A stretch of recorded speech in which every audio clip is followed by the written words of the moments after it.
Now, we all love Game of Thrones. Book readers, show watchers, everybody does. No adaptation is perfect, and especially when taking something as complex as Game of Thrones and adapting it to a TV series, you're going to have to leave a lot out, especially a lot of the more minor or sort of less necessary characters. However, a lot of them were actually a lot of fun, and so here I'll be listing the top 10 characters from the books who were left out of the show. Now, as with any Game of Thrones video, you gotta have the spoiler talk. So I'm just gonna say right now, while I'm talking about things from the books, I will not reveal any characters or plot points that are revealed after the current point in the show. So if you come up with the show, you should be just fine. Now, there are a couple characters who they might introduce later, even though they appeared earlier in the books. However, for those characters, I will specifically avoid talking about anything they actually do later on or around this time, and just sort of say who they are and a little bit of their history. So if you're caught up with the show, you'll be just fine.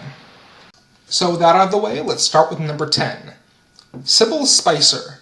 Now this character, if you haven't read the books, you probably don't know really who she is. She is the mother of Jane Westerling. Now in the show, Jane Westerling is Robb Stark's wife.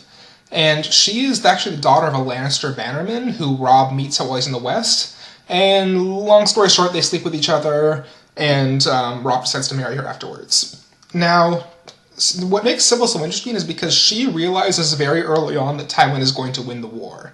Like, long before Robb does. And so not only is she secretly complicit with planning the Red Wedding, but she also is basically responsible for feeding Jane moon tea, which is basically, in Game of Thrones terms, abortion juice. So in the show, Robb never actually conceives an heir, and that's basically because of Sybil's work. And so basically, she's evil, but she sort of has, in a way, she has the best interests of her house at heart, just because had she not been complicit with that, then they probably would have all been killed. But yeah, so she's an interesting character. She's low on the list, but yeah, I liked her. Well, I didn't like her, but she's interesting. Number 9 on the list is Aleister Frey. He's another more minor character from Robb's entourage, but he's an interesting one as well. You may recall in Season 1, when Robb gets permission from Lord Frey to cross the Twins, he also agrees to take on one of Lord Frey's sons as a squire. This son is Aleister Frey, and he, unlike the other Freys, actually really likes Robb Stark. He's a very young boy, he's only like 10 or so, but he basically sees Robb in this sort of idealized light, and even after Robb sort of betrays the Freys by marrying somebody else, he still wants to stay loyal to him. And on top of that, they kept him away from the Red Wedding. They put him somewhere else just because they knew that he would spill the beans and try and save Robb. So he's interesting because it sort of shows how Robb actually can be very inspiring to the people who are following him. On top of that, it sort of gives a little more air of sort of unease at the Red Wedding when they hear that Aleister wasn't there. And Catelyn sort of thinks to herself, that's weird. I wonder why they wouldn't have this one person who really likes us be here. So yeah, I like him. He's a minor character. I see why they left him out, but yeah, he would have been a good addition to the show. Number 8 is sort of fudging things a bit. You may recall in Season 4 that Stannis burns alive Aleister Florent, his wife's, I think, uncle or something. Now, in the show, it said you only briefly see him once, and it said that he's being burned alive because he refused to give up his idols of the Seven to Stannis. Now, in the books, he is basically a completely different character with a completely different reason for why he died, so I'm going to count this as him being quote-unquote left out. Now, in the books, he's also sort of a minor character, but what happens is he and House Florent join with Stannis and all because his niece is married to Stannis. I think it's a niece at least. And he actually does a decently good job of being in charge and winds up basically in command of Stannis' armies while Stannis is brooding over losing at Blackwater. However, he eventually realizes that Stannis really can't win the war. So, he goes behind Stannis' back to try and make peace with the Lannisters and at the same time get back his ancestral seat of Brightwater Keep. Now, when Stannis finds out, he goes ballistic. Stannis does not like that sort of stuff, and so he has him burned alive by Melisandre. Now, I think that this is much better than the way the show did it, just because in the show it sort of shows Stannis being a sort of a kind of crazy pushover, whereas in the books it's much more of Stannis sort of falling more into Melisandre's grasp, but at the same time not being sort of as crazy or as stupid. Number 7 is Jalbar Zoe. I think that's how it's pronounced at least. Now, this is a character who is also a more minor book character, but who's one that I really like for a variety of reasons. Well, who he is he is a prince from the Summer Isles, which is way south of Westeros. It's a different kingdom.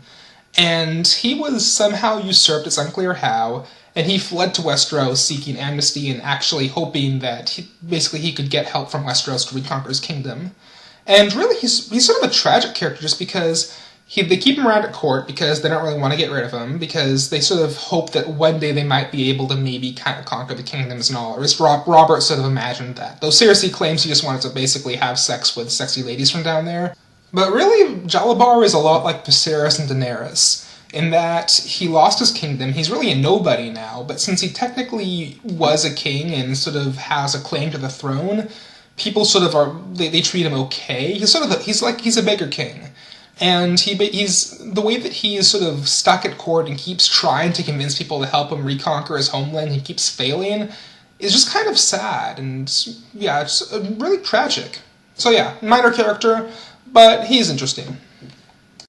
Now, number 7 is cheating a little bit as well, but I'm going to put down Garland and Willis Tyrell. Technically 2 characters, but they both got merged into one, so it makes sense to put them in the same slot.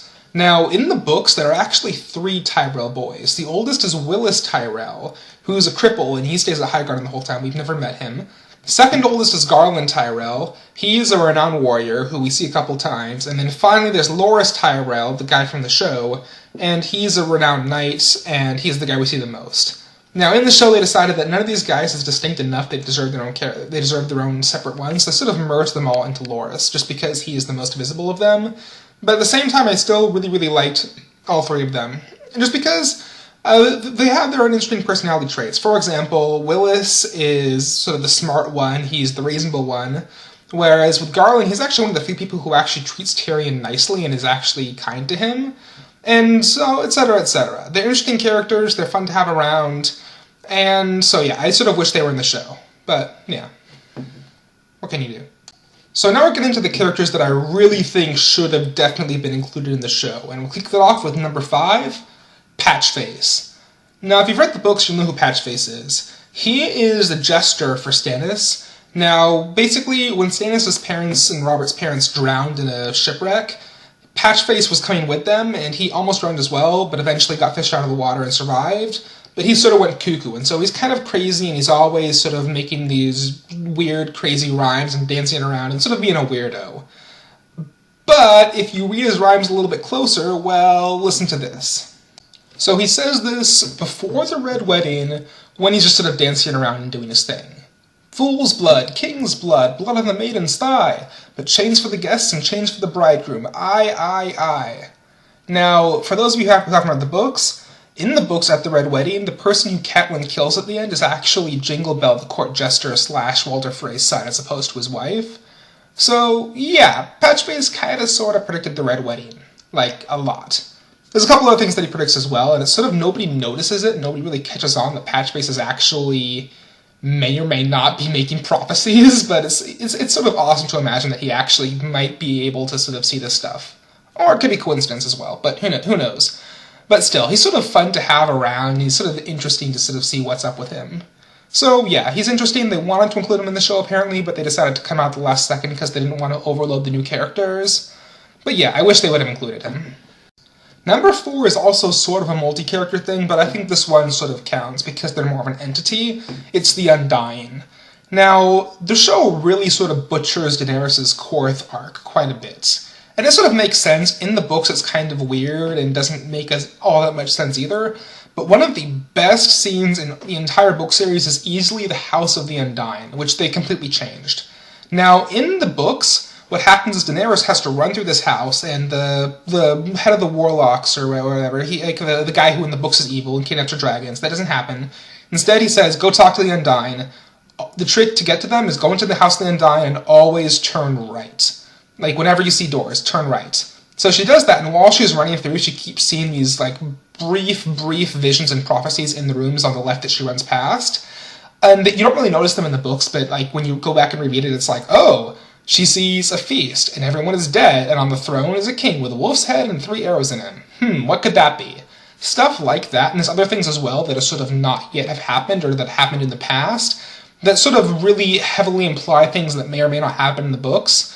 But basically, it's really awesome. If you haven't read the books, but you're interested, definitely at least read that one chapter. It's really, really good. In the show, they changed it a lot because it sort of makes sense. They wanted to change it. Like, if they had had that in the show, they probably would have given too much away, just because it's sort of much more literal on screen. But I wish that had been included, and moreover, the Undying themselves are actually the sort of entity group that wants to steal Daenerys' dragons for themselves for more power or something. It's sort of unclear. And basically the dragons burn them to escape. But, yeah, it's not some weird coup by the warlocks or whatever. And also, it's sort of a nice sort of side note with the Undying, is they give a lot of fun prophecies to Daenerys beforehand as well, like about the 3 betrayals she will face and all that sort of stuff. So yeah, they're kind of fun, they're interesting. I wish they were in the show. Now, number 3 is probably going to generate a lot of angry comments for not being number 1. But I have 2 that I think are higher than him. So number 3 is Strong Belvas. This is a fan favorite from the books who's with Daenerys. Now, he is a pit fighter, and he's really, really fat. I believe he's a eunuch, and he's basically just sort of a badass. Now, when we first meet him, he is with Barristan Selmy, and Barristan's actually pretending to be somebody else squaring for him. And he doesn't do all that much, but he's sort of one of those sort of tough guys, like, I can do anything. He's entertaining, at least. He's pretty funny. He's always cracking fun jokes. And also, instead of, if you recall the scene where Daario kills the champion of Meereen, that's actually Strong Belvas who kills him, and one of Belvas's sort of moves is that he always lets his enemies cut him once before he kills them. And so there's this sort of fun fight when this champion of Meereen is riding him down with a spear, and Belvas keeps dodging him, and eventually lets the spear cut him once, and then he just kills the guy. It's pretty awesome. He's a really fun character. I see why they cut him out, just because they didn't want to overload Daenerys with more characters to sort of hang out with her. But I wish they'd included him. He's a lot of fun. There's a reason all the book fans love him so much. And yeah, he's number 3. Now, for number 2, there is a chance the show might include him next season. It doesn't look like it. I've looked at the sort of the leaked casting, so they almost certainly are not going to include him, but they still might, so I'll be as vague about his character as possible. So number 2 is the Shavepate. Now, the Shavepate is a master from Meereen, the cities Daenerys has conquered. And so in the books, the Meereenese masters, they love to mess with their hair and do crazy stuff. Like, the masters will have, like, horns and wings and stuff in their hair. It's pretty crazy. And so the Shavepate, he sort of catches on pretty quickly that Daenerys is the new power in Meereen. And so he shaves his head bald as a way of sort of demonstrating that he has given up the past of Meereen, and he's embraced the future of Meereen. And some others do so as well, and they become the quote-unquote Shavepates. Now, his character, I'm not going to go into much more depth than that, just because a lot of stuff happens with him later on, and there's a lot of mysteries about what he's up to in the books as well.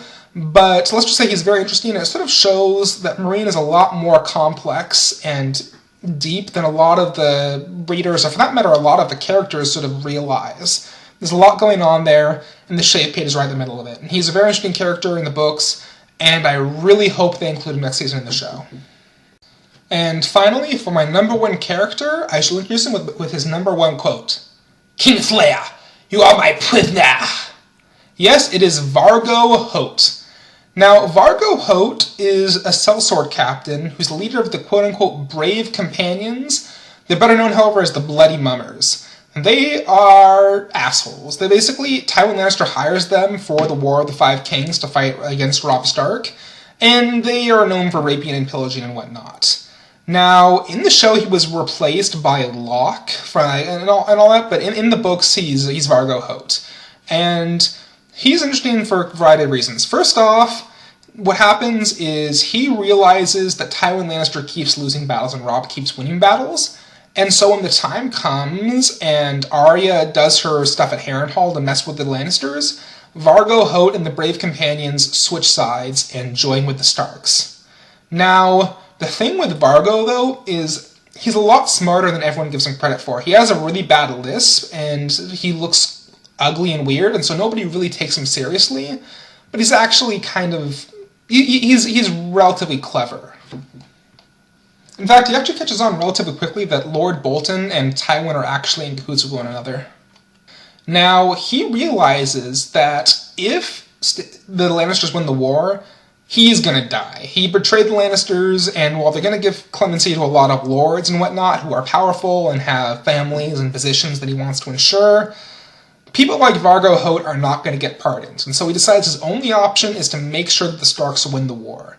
And based on that, he decides his only option is to make sure that Roose Bolton and Tywin Lannister do not actually get together.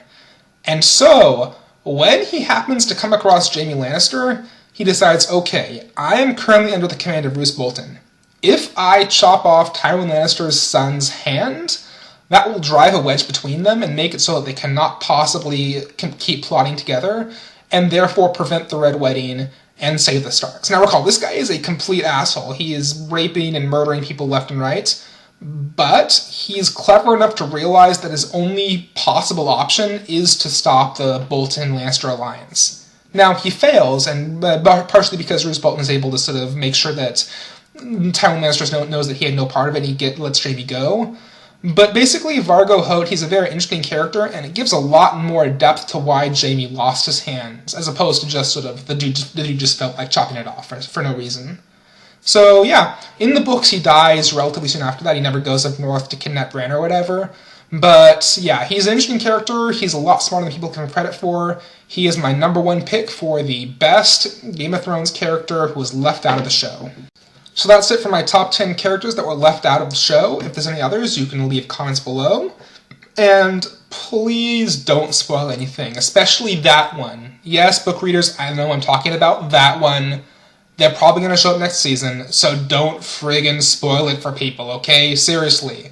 If you haven't read the books, don't go in the comments. Just don't. Avoid it completely. They're dark and full of spoilers. I know it's been said a billion times, but yeah, just don't read them. So yeah, that's it. I'll be hopefully posting more Game of Thrones videos in the near future, hopefully if people like this. Subscribe and stuff. I'm also working on a mod called Age of Petty Kings for Medieval 2 Total War.